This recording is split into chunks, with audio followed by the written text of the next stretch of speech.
Friends, आप देख रहे हैं 910 का सॉल्यूशन, जिसमें गणित शिक्षण है आपका। तो चलिए स्टार्ट करते हैं इसके सॉल्यूशन को। और आपके जो सॉल्यूशंस हैं ये आपके NIOS DLD के बुक से बनाए गए हैं। तो आप अपने सिलेबस और अपनी बुक से ज़रूर इसको एक बार मैच कर लें। हमारी तरफ से आंसर्स जो हैं वो दूसरी बुक से बनाई गई हैं, ठीक है।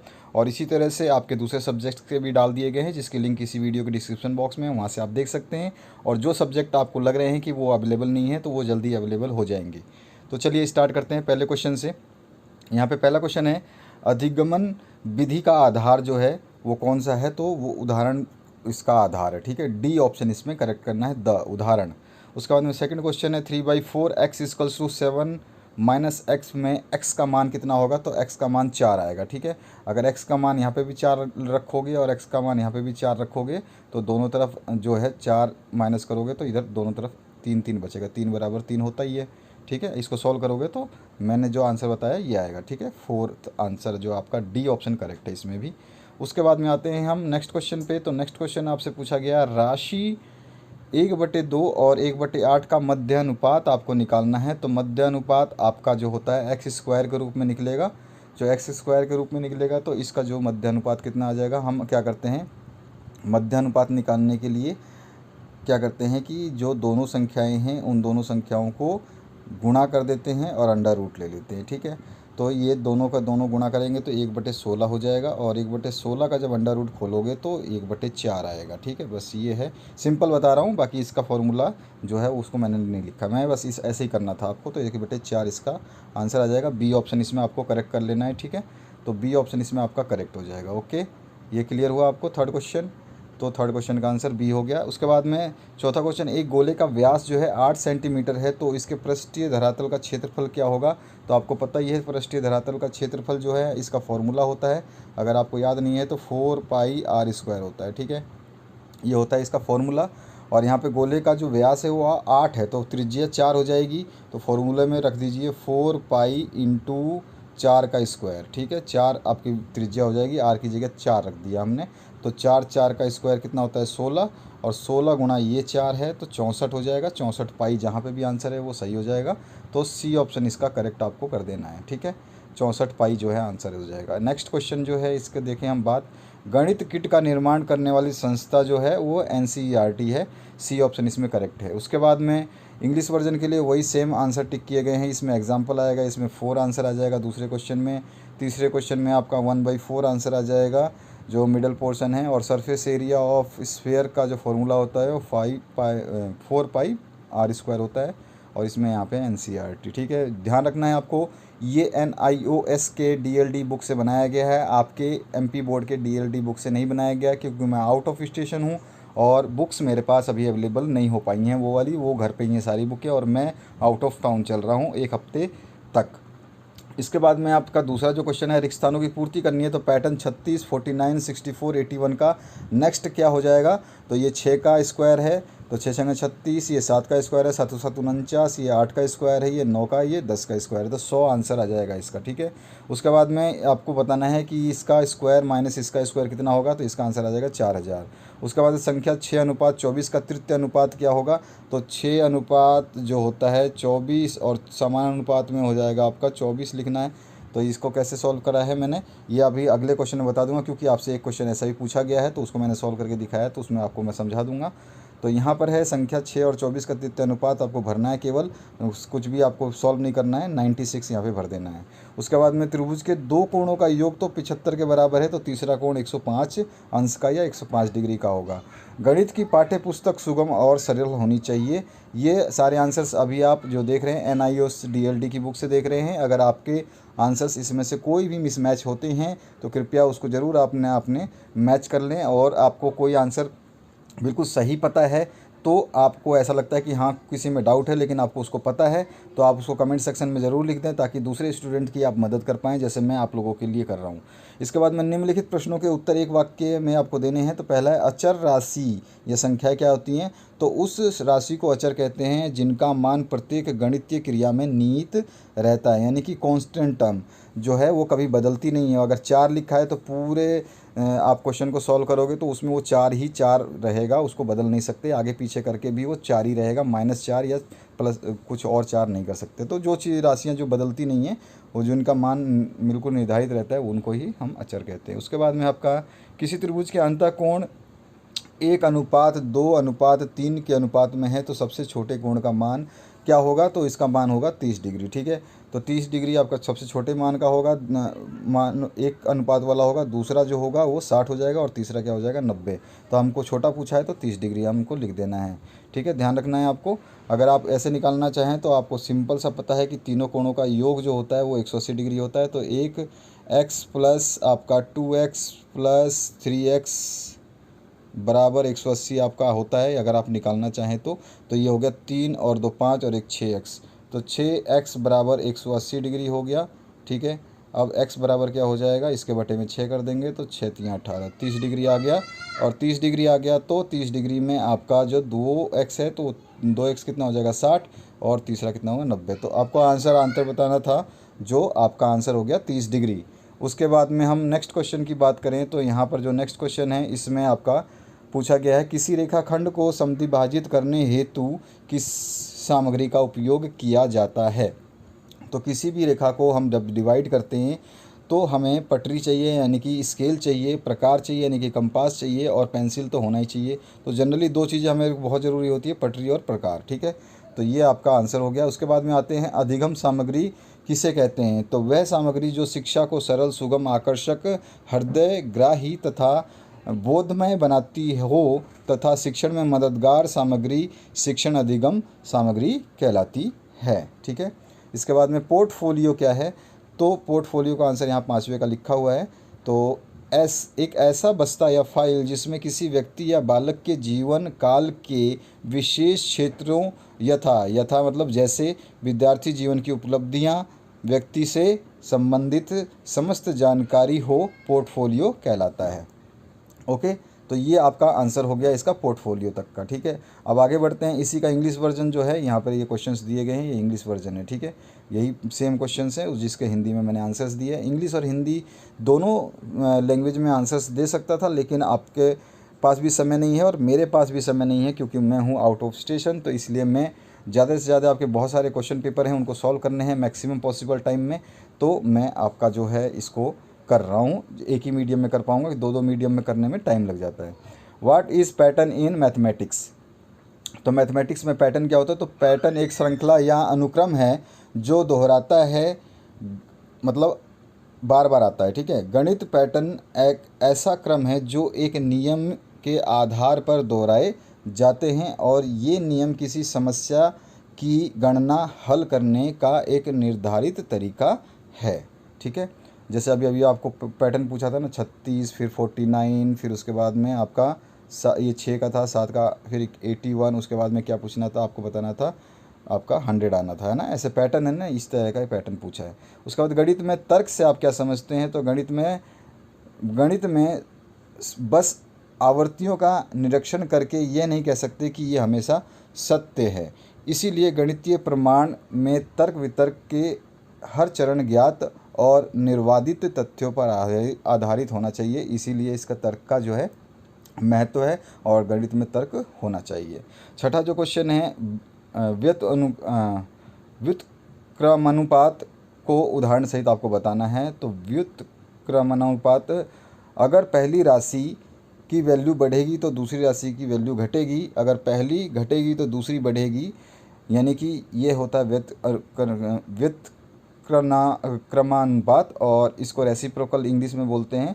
जैसे कि अगर ए, हम एग्जांपल दें कि ए जो है ये प्रोपोर्शनल है A/B का, तो इसमें से जैसे अगर हम बात करें ए का मान जितना बढ़ेगा उतना ही बी का कम होगा, या बी का जितना बढ़ेगा उतना ही ए का कम होगा। ये होता है व्युत्क्रमानुपात। ठीक है, उसके बाद में आते हैं 25वें क्वेश्चन, 25वें और 60 का तृतीय अनुपात आपको निकालना है, यानी कि थर्ड प्रोपोर्शन ऑफ 25/60 का निकालना है, जो कि अभी ऊपर हमने ब्लैंक स्पेस भरा था। तो कैसे निकालते हैं इसको, हम क्या करते हैं 25 और 60 का आपको निकालना है। तो इसका समानुपात जो है वो b और x मान लेते हैं दूसरे को, तो 60 और x लिखेंगे। ठीक है, इसी तरह से लिखते हैं। अगर आपको कोई भी संख्या दी हो तो आपको बस इसी तरह से लिखना है। अगर 5 और मान लीजिए आपको 5 और 8 का निकालना है तृतीय अनुपात, तो 5:8 समान अनुपात फिर से 8 और अनुपात x लिख दोगे, x या c, ठीक है। ऐसे होता है, यानी कि ये एक संख्या दूसरी 2 बार लिखी जाती है जो बाद वाली होती है। तो इसको हमने यहाँ पे 60 वाली संख्या उसको 2 बार लिखा है, 25, 60, फिर उसके बाद में 60 और फिर x। अब इनको हम इस तरह से लिख सकते हैं 25/60, और इधर को हम लिख सकते हैं 60/x। तो x की वैल्यू क्या हो जाएगी, 60 × 60/25 बराबर 144, ठीक है। ये आपका जो है 60 × 60/125, और इसको काटोगे जब 36 को तो 144 जो है आपका आंसर आ जाएगा। तो ये इसका आंसर हो गया।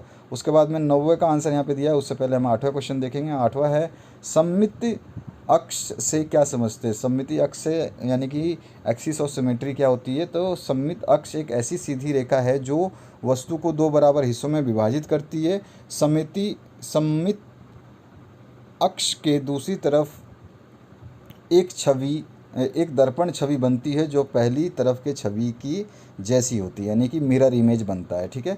ये हो गया इसका 8वें का आंसर। 9वां क्वेश्चन है आकलन का अर्थ आपको समझाना है। तो 9वें क्वेश्चन का आंसर देखते हैं। 9वें क्वेश्चन का आंसर ये रहा ऊपर की तरफ।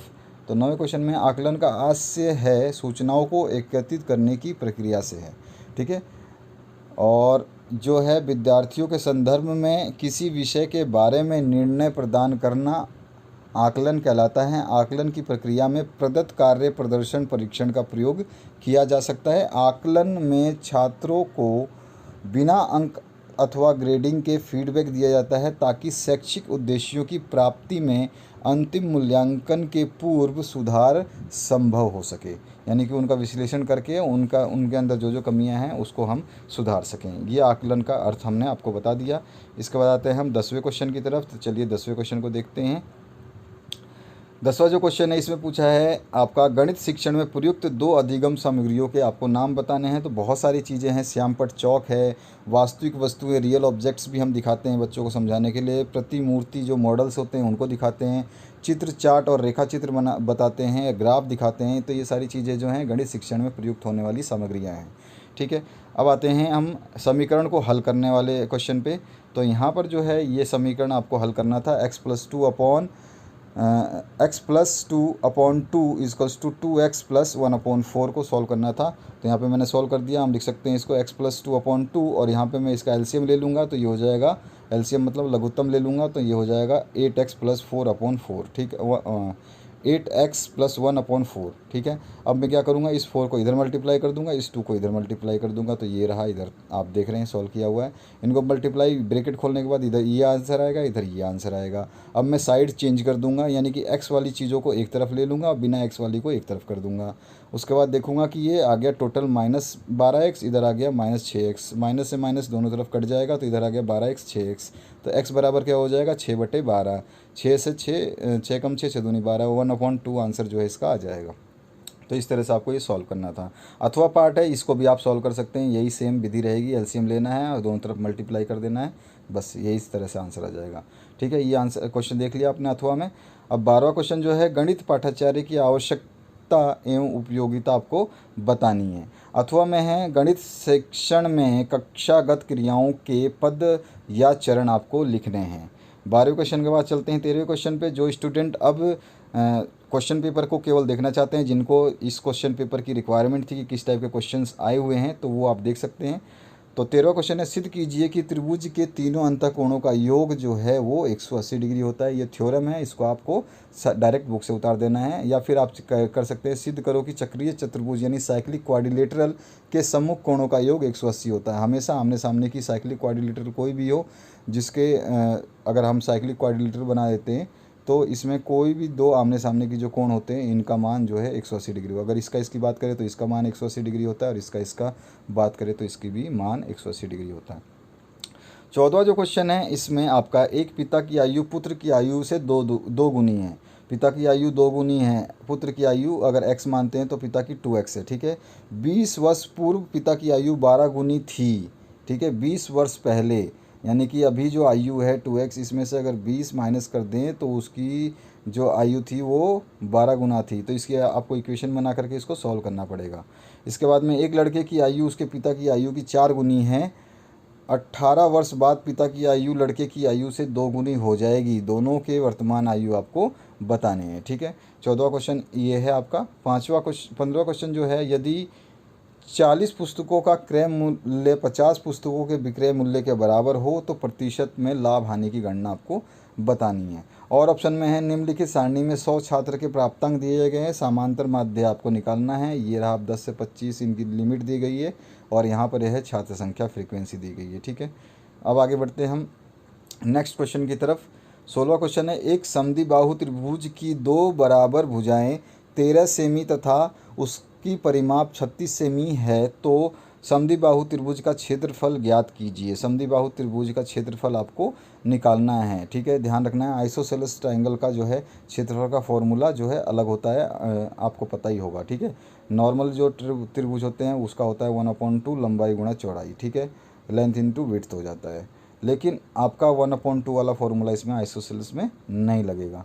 इसके बाद में चतुर्भुज कितने प्रकार के होते हैं ये बताना है, प्रत्येक की विशेषताएं लिखते हुए चित्र सहित आपको समझाना है। ठीक है, उसके बाद में 17वां क्वेश्चन है, गणित पाठ्य पुस्तक की विशेषताएं लिखकर उसके महत्व को आपको समझाना है। 17वें के और पार्ट की बात करें तो इसमें आपको टिप्पणी लिखनी है गणित संग्रहालय और गणित किट पे। ठीक है, math museum and math kit के ऊपर आपको टिप्पणी यानी कि नोट लिखना है। 18वां क्वेश्चन है, बालकों के रचनात्मक चिंतन के विकास में शिक्षक की भूमिका को स्पष्ट आपको करना है। और ऑप्शन में है, गणित में रचनात्मक चिंतन घटक क्या हैं, इन्हें समझाकर रचनात्मक चिंतन के तत्वों को लिखना है आपको।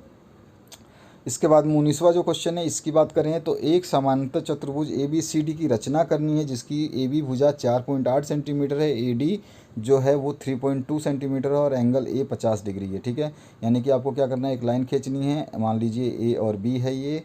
ठीक है, AB की 4.8 आपको लंबाई ले लेनी है और इसने बोला है एंगल यहाँ पर जो A पर बना हुआ है वो 50 डिग्री है, तो लगभग 50 डिग्री कुछ ऐसा बनेगा। तो ये 50 डिग्री आपको बना देना है अपने उसकी सहायता से। किसकी सहायता से? D की सहायता से, जो चांद है ना उसकी सहायता से 50 डिग्री का कोण बना देना है।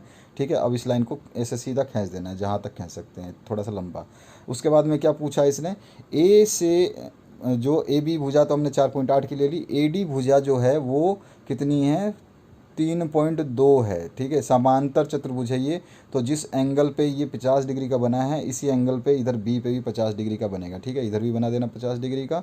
और इसने बोला है B से D, A B C और D, तो AD जो है आपका AD भुजा कितनी है, 3.2। तो यहाँ से प्रकार रखना है या स्केल रखना है और यहाँ से 3.2 पे चाप लगा देना है, ऐसे काट देना है, इसको आर्क लगा देना है और ये जो पॉइंट मिलेगा इसी तरह से यहाँ पे लेकर के फिर से एक आर्क लगा देना है और इन दोनों को मिला देना है। तो ठीक है, ये जो त्रिभुज बनेगा ये इस तरह से ये आपका समांतर चतुर्भुज बन जाएगा। त्रिभुज बोल रहा हूँ, चतुर्भुज।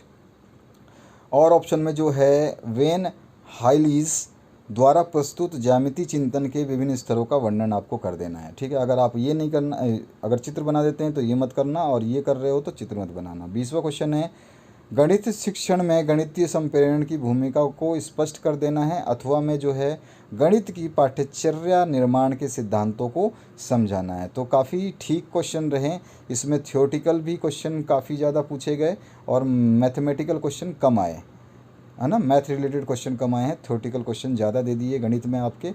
तो विषय फ़िलहाल में ये विषय ठीक रहा और इसके आंसर्स आपने देखे। अगर आपको कोई भी डाउट लगता है तो कमेंट सेक्शन में कमेंट कर सकते हैं। अपने दोस्तों के साथ में ज़रूर शेयर कर लें ताकि उनसे भी आप मदद ले पाएँ और वो लोग भी आपकी मदद कर पाएँ। कमेंट सेक्शन में आपके जो भी राइट आंसर्स आपको लगते हैं कि आपको डाउटफुल लग रहा था तो उसका राइट आंसर दे सकते हैं ताकि दूसरे स्टूडेंट की मदद आप कर पाएँ।